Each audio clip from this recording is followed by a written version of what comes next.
Hey YouTube, this is Jeph Loeb 1993 here to give you another comic review.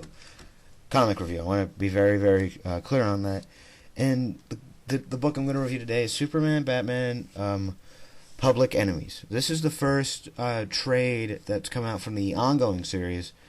This collects the first 6 issues of the series. This is the first out of 4 trades by Jeph Loeb, who I've done my video on. Now let's kind of explain the story. The story, let's just set one thing out just in case you might be a little lost if you start reading this. Lex Luthor is the president of the United States. Now, they'll just tell you that up front.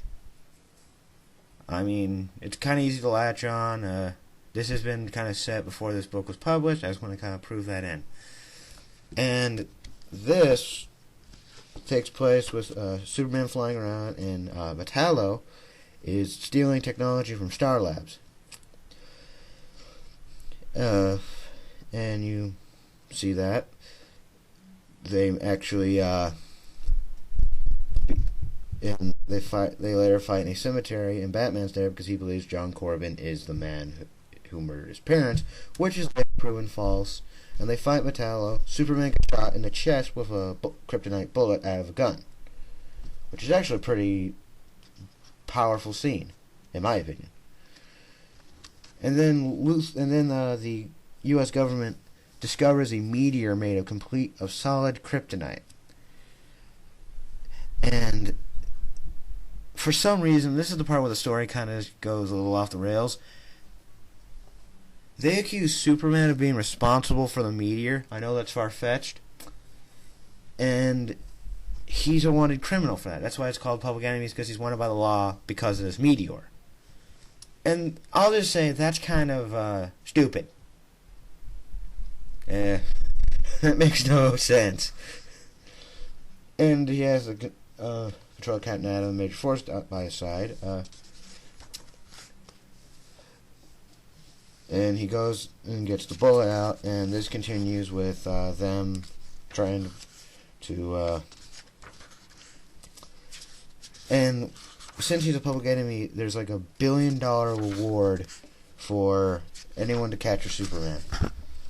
And every villain comes out of the woodwork to get their hands on that reward money. Grundy uses his mind control to control dozens of villains. It leads to this big fight.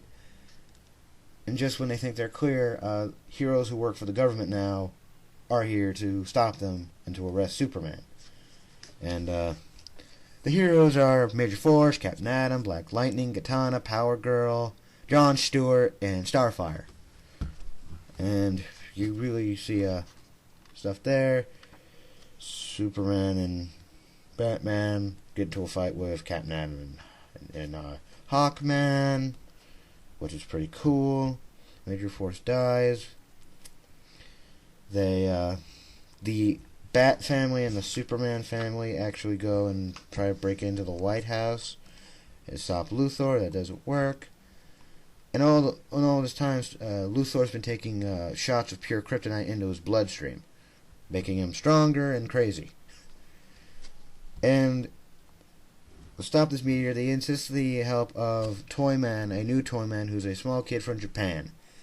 And this is another part where this story just kind of falls off the rails. The only way to stop it is to fly a giant composite Superman Batman robot.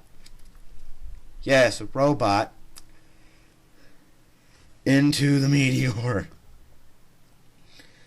God, that was stupid even when I first read this. And Captain Atom ends up sacrificing himself. That's another thing I want to point out there. And he's somewhat dead. Oh well. And it begins with this fight between Batman and Luthor. Luthor has his cool suit of armor on. But he ends up being impeached.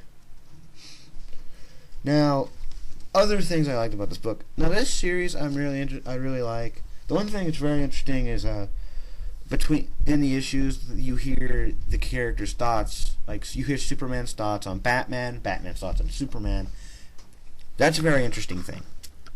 I like the art. Jeph Loeb, I mentioned, Ed McGuinness. He's well known for. I think it's this. He had a run on Superman that was also done by Jeph Loeb. He was on. I think he was a part of Joe Killer's run on Deadpool. He's currently doing art on Hulk, which I'm not reading, and it's really sad that he's a part of that. I'm sorry, I'm sorry, Ed McGuinness. This story had a lot of action. There were some story things that were just kind of worthless, and the one thing I wish they would have done that would have been cooler is Clark would use the power of the press to convince that he's no good, but no, the only way to stop him is to prove he's wrong by shooting a giant robot into the meteor and destroying it. So stupid. The jokes in here are pretty good. The in-depth look that you get in the thought bubbles is very interesting. The art I enjoy. I enjoy it because with the male heroes, they look big. I mean, sometimes it looks a little ridiculous. It looks very cartoony. That's why I think it worked good in the animated movie. So all in all, I give this an 8 out of 10. I like the art. The story was decent, but it just wasn't enough for me to be really happy. It had for action, it was pretty good. This isn't the best story of all time. Okay, that's my review. Now, a couple things I want to add. Depending on when I put this up, there will be a video on Mantronic Studios, which is a channel that's been made by ADV2K169, Scratimus, and Funbooba. I think I'm saying those names right. I really hope. And we're going to do a review on the movie adaptation of this comic. Now, after that, I'm going to post a video of it's a slash movie review slash kind of differences between the movie and the comic, just so I can kind of clear those things up. I'm going to do that, and the reason I'm doing my own separate review after I do the other review is because in case there are other opinions I want to put in later that I couldn't fit into the video or I didn't think of. So, all in all, yeah, that's pretty good. I own the other 4 volumes in Jeph Loeb's run, so you'll see those someday. Maybe. I don't know. I doubt it. No, you'll see them. Yeah, I have other videos coming out after this, don't worry. So, all in all, this is Duke of Loops 1993. Later.